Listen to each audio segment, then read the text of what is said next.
Sir, मेरा नाम शिवनंदन शर्मा है। मैं साड़ौरा का रहने वाला हूँ। मैं एक गवर्नमेंट एम्प्लॉय हूँ और उसके साथ साथ एक सामाजिक संस्था में कार्य करता हूँ। हमारी संस्था लोगों को स्वास्थ्य के प्रति जागरूक करती है। अनियमित दिनचर्या एवं अनियमित खान-पान से होने वाली बीमारियों से कैसे बचा जाए, इसके लिए हम लोगों को सचेत करने का काम करते हैं। चूँकि आपको लग रहा होगा मैं आपसे बीमारियों की चर्चा करने आया हूँ तो मैं कोई डॉक्टर हूँगा। सर, मैंने अपना परिचय दिया कि मैं एक सरकारी कर्मचारी हूँ। मैं सहायक सचिव के पद पर कार्यरत हूँ। मैं कोई डॉक्टर नहीं हूँ। हम जिन बीमारियों के बारे में चर्चा कर रहे हैं सर, मैं आपको बताना चाहूँगा बीमारियाँ 2 प्रकार की होती हैं। एक होती है वायरल बीमारी, जैसे मलेरिया, डेंगू हुआ, चेचक हुआ, पोलियो हुआ। ये किसी वायरस, जीवाणु या कीटाणु से फैलती है। दूसरी होती है सर अनियमित दिनचर्या एवं अनियमित खान-पान से होने वाली बीमारियाँ। इनके फैलने का कारण सिर्फ़ और सिर्फ़ हमारी अनियमित दिनचर्या और अनियमित खान-पान होता है। कोई जीवाणु, कोई कीटाणु इसके लिए ज़िम्मेदार नहीं होता है। तो आज हम उसी पर चर्चा करेंगे, क्योंकि ये ज्ञान हमें अपने पूर्वजों से मिला हुआ है। इसके लिए ना आपका डॉक्टर होना ज़रूरी है, ना मेरा डॉक्टर होना ज़रूरी है। हमारी संस्था का नाम एस्ली पीएस वेलनेस प्राइवेट लिमिटेड। एस्ली पीएस नाम जो है सर एक यूनानी संत का नाम है। ये आयुर्वेद के बहुत बड़े ज्ञाता हुए हैं। अगर आप गूगल पर सर्च करते हैं गॉड ऑफ मेडिसन तो ये ही नाम निकल के आता है। और इसी यूनानी संत को सम्मान देने के लिए हमारी संस्था ने अपना नाम एस्ली पीएस के नाम पर रखा हुआ है। बात करते हैं हमारी संस्था कितनी प्रतिष्ठित संस्था है, तो सर आप देख पा रहे होंगे कि champion of the change award पूर्व राष्ट्रपति प्रणब मुखर्जी के द्वारा हमारी संस्था को आयुर्वेद में सम्मान कार्य करने के लिए सम्मान दिया गया है। ये चैंपियन ऑफ द चेंज जो अवार्ड होता है, देश की विभिन्न हस्तियों को कुछ चुने हुए कार्य क्षेत्र में विशेष काम करने के लिए या विशेष योगदान के लिए मिलता है। इन हस्तियों में आप देख पा रहे हैं कि अवधेशानंद जी महाराज आध्यात्म से आए हुए हैं। मनीष सिसोदिया जी और अनुराग ठाकुर जी हमारे राजनीतिक पर्सन हैं, लेकिन आयुर्वेद से 2 ही व्यक्ति यहाँ से गए हैं। एक बालकृष्ण जी महाराज पतंजलि से और हमारे एमडी संजीव सर। आयुर्वेद के लिए 2 ही व्यक्तियों को ये सम्मान मिला है। तो आप इससे सोच सकते हैं हमारी संस्था कितनी प्रतिष्ठित संस्था है। दूसरी, हमारी संस्था बहुत सारा डोनेशन का काम भी करती है। आप देख पा रहे हैं पुलवामा अटैक के समय हमारी संस्था ने 11 लाख रुपए का चेक हमारे होम मिनिस्टर उस समय के राजनाथ सिंह जी को डोनेशन दिया था। बात करते हैं अवार्ड और दान की दूसरी, तो हमारी संस्था ने कोरोना वॉलंटियर्स के लिए 25 लाख का डोनेशन उस समय मनोज तिवारी जी को दिया था। सम्मान की बात करें सर, मैं उधर आपको बता ही चुका हूँ। Champion of the change award, millennium brilliance award, Bharat Shaurya Shri award, Indian icon business award, संकल्प से सिद्धि अटल बिहारी वाजपेयी जी की स्मृति में ये अवार्ड हमें मिला। और Asia one India greatest brand of leadership 2019, ये बहुत सारे अवार्ड हमें मिले हैं। इसके अलावा फोर्ब्स मैगजीन पर हमारे संस्था के एमडी का फ्रंट पेज पर मोदी जी के साथ फ़ोटो आया और उसमें उनका इंटरव्यू भी छपा हुआ था। बात करते हैं सर संस्था की, तो संस्था का नाम एस्ली पीएस वेलनेस प्राइवेट लिमिटेड। संस्था का रजिस्ट्रेशन नंबर आप देख पा रहे हैं ये हमारा संस्था का रजिस्ट्रेशन नंबर है।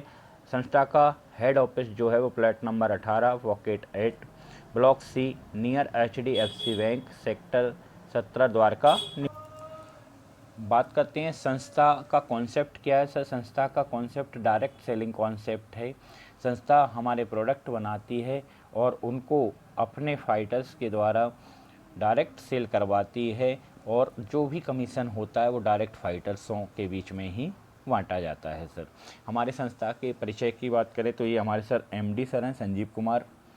ये भूतपूर्व सैनिक रह चुके हैं, सेना में अपनी सर्विस दे चुके हैं और सेना की 16 साल की नौकरी करने के बाद इन्होंने वहां से रिटायरमेंट के बाद इस संस्था को खड़ा किया है। बात करते हैं सर संस्था की लीगल होने की, तो आप देख पा रहे हैं हमारे सारे legal document ISO certified, production के लिए भी ISO सर्टिफाइड, कस्टमर सेटिस्फिकेशन के लिए भी है, भारत सरकार के द्वारा मान्यता प्राप्त संस्था है, पंजीकृत संस्था है। अपना डायरेक्ट सेलिंग का प्लान उसके पास जमा है।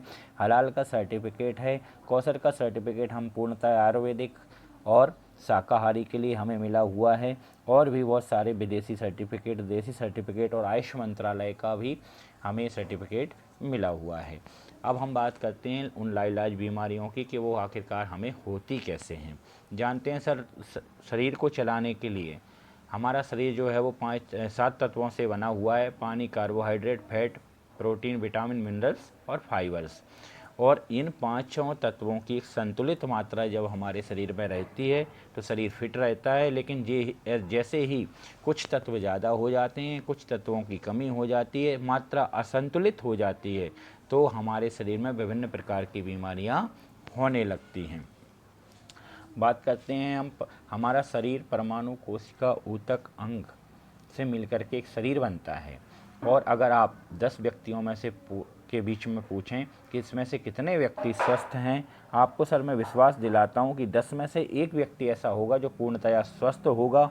8 जो हैं वो अस्वस्थ होंगे। किसी का सिर दर्द कर रहा होगा, किसी का पेट दर्द कर रहा होगा, किसी को बाल झड़ने की बीमारी होगी, किसी को आँख की बीमारी होगी, किसी को कुछ अन्य बीमारी होंगी। और एक तो उन 10 में से बहुत ही ज़्यादा बीमार होगा जो बिस्तर पर पड़ा होगा। अनियमित दिनचर्या एवं अनियमित खान पान से सर कितनी बीमारियां हो रही हैं भारत में, और इसके लिए आज क्यों जागरूकता की ज़रूरत है, मैं आपको समझाना चाहता हूं। भारत दुनिया में शुगर की राजधानी बन चुकी है। भारत दुनिया में कैंसर की राजधानी बन चुकी है। अधिकांश भारतीय दिल की बीमारियों के कारण मरते हैं और कई भारतीयों को पाचन संबंधी विकार होते हैं। भारत में हर 6 व्यक्ति में से 1 व्यक्ति को अपने जीवन काल में कभी न कभी मस्तिष्क का विकार हो जाता है। बात करते हैं ये सारे कारण आखिरकार बने क्यों। पहले हम देखते थे कि बालक स्वस्थ जन्मता था, शुद्ध मसाले हमारे घरों में आते थे, जैसे मिर्ची भी खड़ी आती थी, हल्दी भी खड़ी आती थी, नमक भी खड़ा आता था। इनको घर में ही पीटा जाता था, कूटा जाता था, पीसा जाता था, जिसके कारण से ये सारे मसाले शुद्ध रूप में हमें प्राप्त होते थे। कोई मिलावट की गुंजाइश इनमें नहीं होती थी। पहले के व्यक्ति मेहनत करते थे, योग करते थे और लंबा जीवन जीते थे। 100 साल प्लस तक उनकी आयु होती थी। आज की बात करें तो अधिकतर डिलीवरी जो होती हैं वो ऑपरेशन के द्वारा होती हैं।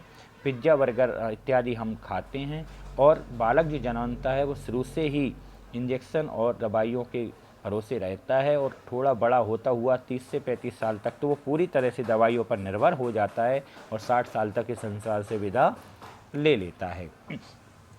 पहले जो बीमारियां होती थीं वो होती थी मलेरिया, डिप्थीरिया, चेचक, प्लेग, चिकनपॉक्स, हैजा, क्षय रोग, काली खांसी। ये किसी जीवाणु या कीटाणु से होती थी। जैसे मलेरिया मच्छर से होता था, प्लेग चूहों से फैलता था। लेकिन आज जो बीमारियां हो रही हैं, जैसे ऑस्टियोपोरोसिस, दमा, मधुमेह, दौरा, अटैक आना, कैंसर, हाइपरटेंशन, हृदय रोग, गठिया, मोटापा, भूलने की बीमारी, इन बीमारियों के लिए कोई जीवाणु या कीटाणु जिम्मेदार नहीं है। इनके लिए मात्र हमारा अनियमित खान पान और अनियमित दिनचर्या ही जिम्मेदार है। बात करते हैं अनियमित खान पान आखिरकार हमारा हुआ कैसे। पहले प्रकृति ने हमें कुछ खाने के लिए भोज्य पदार्थ दिए थे, और उन भोज्य पदार्थों से हमें विटामिन, सूक्ष्म मासिक तत्व, खनिज पदार्थ, कार्बोहाइड्रेट, रेशे, प्रोटीन, अमीनो अम्ल, जड़ी बूटी, पानी, सब कुछ प्राप्त हो जाता था। पहले भगवान ने जो बनाया था हम वो खाते थे। अब हमने जो बनाया हम वो खाते हैं, जैसे पिज्ज़ा हुआ, बर्गर हुआ, कोल्ड ड्रिंक्स हुआ ये सारी हम फास्ट फूड हम खाने लगे हैं। और आगे बात करते हैं सर, पहले जो था वो हमें नेचुरल मिलता था हर कुछ। मिट्टी में आजकल पोषक तत्वों की अभाव हो गया है। इसके लिए हमें विभिन्न प्रकार के रासायनिक खादों का, कीटनाशकों का इस्तेमाल करना पड़ रहा है। और इन पोषक तत्वों के अभाव का कारण ही हमारे शरीर को जो आवश्यक तत्व है वो नहीं मिल पा रहे हैं। जैसे बात करते हैं दालों की।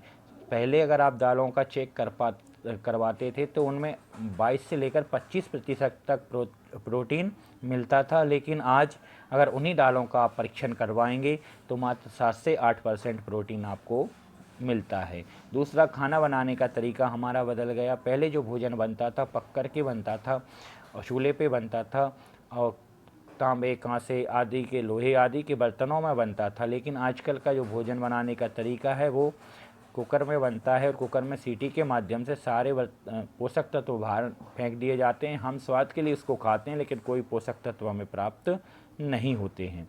बात करते हैं आज भंडारण की। आज हर मौसम का फल, हर मौसम की सब्जी हर मौसम में हमें उपलब्ध है, क्योंकि कोल्ड स्टोरेज का भंडारण आ चुका है।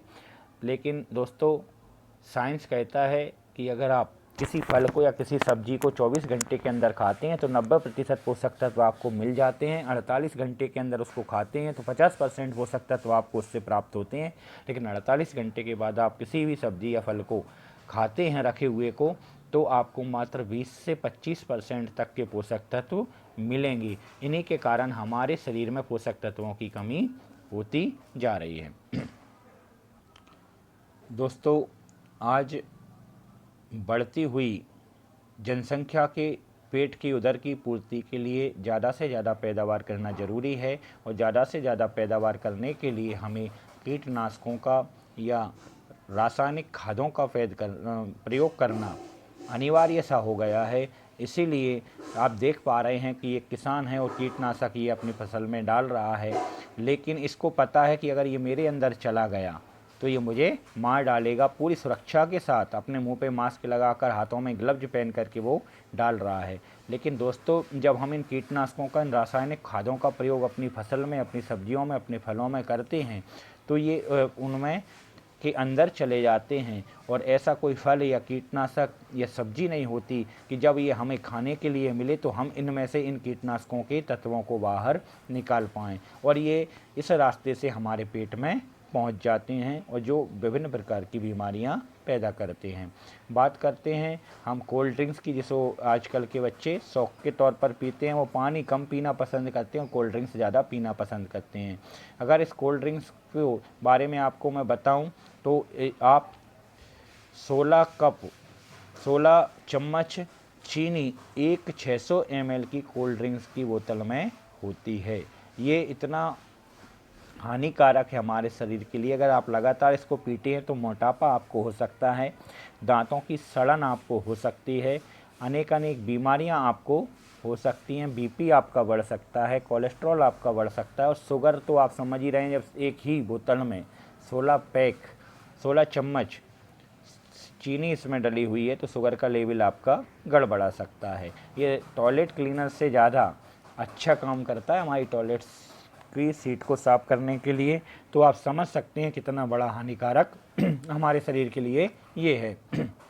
आजकल के बच्चे फास्ट फूड खाना पसंद करते हैं, केक को खाना पसंद करते हैं, विभिन्न प्रकार के बाज़ार के उत्पाद खाना पसंद करते हैं, लेकिन सिर्फ स्वाद के लिए हम लोग खाते हैं। दोस्तों, जैसे केक हुआ, इसमें इतने प्रकार के केमिकल डाले जाते हैं, जो जू मारने के केमिकल, हमारे बालों में जो लगाते हैं तेल और शैम्पू, उनके केमिकल इसमें डले होते हैं, क्योंकि इससे वो स्वाद को बढ़ाते हैं और विभिन्न प्रकार के चींटी आदि कीड़ों से इसकी रक्षा करते हैं। चींटी और मक्खियाँ जो होती हैं उनमें सूंघने की शक्ति होती है और सूंघ करके खाती हैं। अगर आप केक को ज़मीन पर डाल दो तो ना उसमें चींटी लगती है, ना उस पर मधुमक्खी बैठती है, क्योंकि उनको पता है अगर हमने इसको खाया तो हम मर जाएंगे। लेकिन हम अपने आप को संसार का सबसे बुद्धिमान प्राणी मानते हैं और फिर भी हम इन चीज़ों को खाते हैं। इसके बाद भी अगर हम बात करते हैं, मार्केट में आज विभिन्न प्रकार की आइसक्रीम मिलती हैं। आप जानते हैं हमारी गाय और हमारी भैंस जो भी दूध देती है उसका रंग वाइट होता है, सफ़ेद होता है, और ये हमें विभिन्न प्रकार के रंग्स में मिलती हैं, और साथ ही साथ इनकी एक्सपायरी जो डेट होती है वो 6-6 महीने की होती है। जबकि अगर हम घर पर शुद्ध आइसक्रीम बनाते हैं, कितने ही आप फ्रीजर में रखो 4 से 5 दिन में वो ख़राब हो जाती है। तो आप समझ सकते हैं कि इनको ख़राब होने से बचाने के लिए कितने प्रकार के केमिकलों का इसमें इस्तेमाल किया गया होगा। अगर आप इन सब से भी बच जाते हैं तो कुछ कंडीशन ऐसी हैं जिनसे हम और आप नहीं बच पा रहे हैं, जैसे वायु का प्रदूषण, एयर प्रदूषण के बारे में आप जानते हैं। दिल्ली में तो सर्दियों में कितना एयर प्रदूषण हो जाता है, आप सब समझ पाते हैं, देख पाते हैं। जल प्रदूषण की बात करते हैं, बड़े बड़े शहरों में तो गटर के पानी को ही दोबारा से रिसाइकिल फ़िल्टर करके पीने के लिए भेज दिया जाता है। और सबसे ज़्यादा हानिकारक है विकिरण, रेडिएशन मोबाइल का जो है, जिसको हम 24 घंटे अपने साथ लेकर के घूमते हैं। मोबाइल को साइंस कहता है कि सोते समय कम से कम आपको अपने से 3 फुट दूर रखना है। स्विच ऑफ जहाँ तक हो सके आप स्विच ऑफ करके रखें, नहीं तो कम से कम 3 फुट दूर आपको तकिए से रखना है और आप अपने पास ही रख के उसको सो जाते हैं। ऐसे कुछ कारण हैं जिनके कारण बहुत सारे गॉड गिफ्ट अब हमको मिल चुके हैं। ये गॉड गिफ्ट नहीं कहूँगा, बल्कि ये अपने स्वयं के द्वारा मेड गिफ्ट हैं, क्योंकि हमने ही अपनी अनियमित दिनचर्या, अनियमित खान पान कर रखा है। कौन कौन से गिफ्ट हमें मिले हैं? अटैक का आना, ये हमारी खान पान और अनियमित दिनचर्या का सबसे बड़ा कारण है। ये हमें पहला गिफ्ट मिला। दूसरा, शुगर हमारी गड़बड़ हो चुकी है, शुगर का लेवल घट गया या बढ़ गया, शुगर की बीमारी मिली है। गठिया का होना, हड्डियाँ टेढ़ी आड़ी होना, मोटापा होना, और WHO का कहना है कि भारत में आने वाले 10 सालों में 50% बच्चे मोटापे का शिकार होंगे। BP का बढ़ना, कैंसर का होना, हड्डियों का कमज़ोर होना, एलर्जी होना, किसी को छूने से, किसी को खाने से विभिन्न प्रकार की एलर्जियां होती हैं। पथरी में आजकल स्टोन पड़ जाना, किडनी में स्टोन पड़ जाना, किडनी की समस्या हो जाना, बार बार पेशाब जाना, ये सारी समस्याएं भी हमें मिली हैं। महिलाओं में गायनिकल प्रॉब्लम, आप देख पा रहे हैं पहले की जो माताएं बहनें होती थी उनका MC पीरियड 14 से 15 साल में स्टार्ट होता था और लगभग 45 से 50 साल तक चलता था। लेकिन आजकल की बच्चियां अनियमित खान पान दिनचर्या के कारण 7, 8, 9 साल तक MC पीरियड से आती हैं और 40 से कम साल में ही उनका MC पीरियड चला जाता है। अगर उस समय तक ये माँ बन गई तो ठीक है, नहीं बन पाई तो कोई बड़ी बात नहीं। और बहुत सारी महिलाएं तो इस समस्या से ऐसे जूझेंगी वो कभी बेचारी MC पीरियड से आ नहीं पाती। सफ़ेद पानी की समस्या, बच्चेदानी में गठान, बच्चे न होना, ये सारी सब खान पान की समस्याएं हैं। बात करते हैं लीवर की। लीवर हमारा सबसे ज़्यादा मेहनत करता है हार्ट के बाद में। जैसे ही हार्ट हमारा 24 घंटे मेहनत करता है, लेकिन लीवर हमारा उससे के बाद सबसे ज़्यादा मेहनत करने वाला अंग है, क्योंकि हम जो कुछ खाते हैं उसको पचाने की जिम्मेदारी इसी की होती है। तो हम जितना उल्टा सीधा खा रहे हैं वो सब यही पचाता है और इसी के कारण ये लीवर ओवरडोज होकर के फेल हो जाता है। तो बात करते हैं कि हम कैसे पुनर्जीवन पाएँ, कैसे अपने पुराने जीवन की ओर लौटें, कैसे जो हमारा ध्येय वाक्य है कि पहला सुख निरोगी काया, उस निरोगी काया को हम कैसे प्राप्त करें, ये समझने के लिए, ये जानने के लिए ही आज हम और आप चर्चा कर रहे हैं। सर, उस काया को प्राप्त करने के लिए उन कुछ पोषक तत्वों की हमें आवश्यकताएं होगी, और अगर हमारे शरीर में कोई कमी आ गई है तो उसके लिए कुछ प्रोडक्ट की हमें आवश्यकता होगी, जो कि हमारी संस्था ने इन्हीं बातों को ध्यान में रख करके कुछ ऐसे प्रोडक्ट बनाए हैं। जैसे अगर आपको कोई बीमारी लग गई है तो वो बीमारी भी आपकी लगभग ठीक हो सकती है। कुछ पोषक तत्वों की पूर्ति के लिए फूड सप्लीमेंट भी बनाए हैं। हमारी संस्था ने बहुत सारे प्रोडक्ट बनाए हैं और 6 कैटेगरी में हमारी संस्था अपने प्रोडक्टों को लेकर के आई है। आपके बालों के लिए हेयर केयर, आपकी सुंदरता के लिए ब्यूटी केयर, आपको स्वस्थ रखने के लिए हेल्थ केयर, आपके दांतों की खूबसूरती के लिए ओरल केयर, और आपके भोजन में जो पोषक तत्व आपको प्राप्त नहीं हो पा रहे हैं उन पोषक तत्वों की प्राप्ति के लिए फूड सप्लीमेंट, और साथ ही साथ आपके घर में जो डेली इस्तेमाल के यूज के प्रोडक्ट हैं उनके लिए होम केयर। ये कैटेगरी के प्रोडक्ट हमारी संस्था ने लेकर के आई है, और इन्हीं कैटेगरी के प्रोडक्टों को यूज करके हम अपने इस काया को सुंदर बना सकते हैं, निरोगी बना सकते हैं, और पहले की तरह स्वस्थ जीवन हम यहाँ से जी सकते हैं।